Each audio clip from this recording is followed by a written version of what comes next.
12 साल, कितने कमाल, कितने सवाल और कितने जवाब। मैं नरेंद्र दामोदर दास मोदी ईश्वर की शपथ लेता हूं कि मैं विधि द्वारा स्थापित भारत के संविधान के प्रति यूं तो प्रधानमंत्री नेहरू जी देश के लॉन्गेस्ट सर्विंग प्राइम मिनिस्टर हैं, लेकिन 10 जून 2026 को प्रधानमंत्री मोदी जी ने अपना 4399वां दिन पद पर रहते हुए बिताया और उसी दिन उन्होंने प्रधानमंत्री नेहरू जी का सबसे लॉन्गेस्ट सर्विंग प्राइम मिनिस्टर का रिकॉर्ड भी तोड़ दिया। इसी मौके पर कैबिनेट ने प्रस्ताव पारित किया और इस 12 साल के कार्यकाल को मील का पत्थर बताया। अखंड अतुष्ट एक निष्ठ विश्वास है कि 2047 में जब देश आजादी के 100 साल मनाएगा, मेरा देश विकसित भारत बन के रहेगा।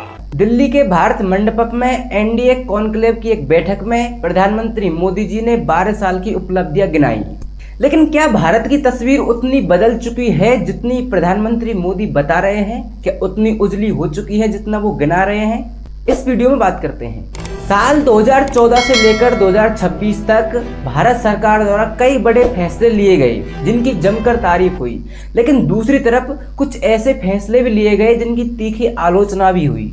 हम आपको मोदी सरकार की उपलब्धियां और कमियां, खामियां दोनों बताएंगे। आप कमेंट में जवाब देना कि उपलब्धियां ज्यादा अच्छी लगी या खामियां। बात करते हैं सबसे पहले इंफ्रास्ट्रक्चर की। मोदी सरकार ने इंफ्रास्ट्रक्चर पर बहुत जोर दिया। एक्सप्रेस वे बनाना, हाईवेज बनाना, वंदे भारत ट्रेन चलाना या नए नए एयरपोर्ट्स बनाना, मोदी जी ने इंफ्रास्ट्रक्चर पर बहुत जोर दिया है। डिजिटल इंडिया की बात करते हैं तो यूपीआई पेमेंट, बैंकिंग अकाउंट, आधार कार्ड, डीबीटी योजना, ये सारी जो योजना है इन्होंने भारत को डिजिटल इंडिया में काफी आगे पहुंचाया है। विदेश नीति में G20 की मेजबानी हो या क्वाड जैसे मंचों पर भारत की सक्रिय भूमिका हो, या भारत की विदेश नीति पिछले कुछ सालों में मजबूत और अच्छी नजर आई है।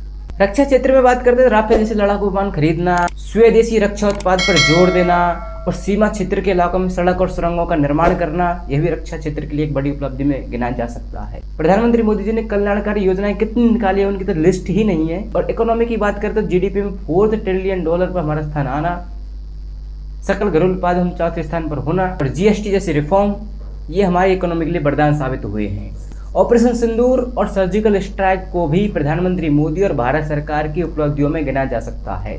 बात करते हैं विवादित फैसलों और आलोचनात्मक फैसलों की। नोटबंदी को भारत सरकार अपना सबसे बड़ा ब्रह्मास्त्र मानती है, लेकिन कहीं न कहीं इस नोटबंदी से गरीब परिवार, मिडिल क्लास फैमिली और छोटे व्यापारी को इसका खामियाजा भुगतना पड़ा। नंबर 2, बेरोजगारी।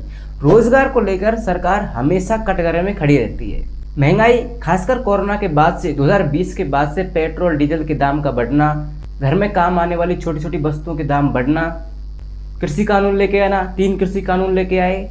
जब किसानों ने लंबे समय तक आंदोलन किया तो वो कानून वापस लेने पड़े, जिनको लोगों ने काले कानून का नाम दिया। मणिपुर में हिंसा, सबसे बड़ा मुद्दा जो आज तक खत्म होने का नाम नहीं ले रहा है। आज तक मणिपुर की हिंसा को भारत सरकार शांत नहीं कर पाई है। ऑपोजिशन ने भी इंडियन गवर्नमेंट पर वोट चोरी जैसे गंभीर आरोप लगाए हैं। प्रधानमंत्री मोदी का कार्यकाल सबसे चर्चित दौरों में से एक है जिसमें कई बड़े बड़े फैसले लिए गए, कई बड़े बड़े सुधार लिए गए। 370, 3 तलाक, राम मंदिर, बड़े बड़े फैसले लिए गए। भारत की वैश्विक भूमिका भी मजबूत हुई।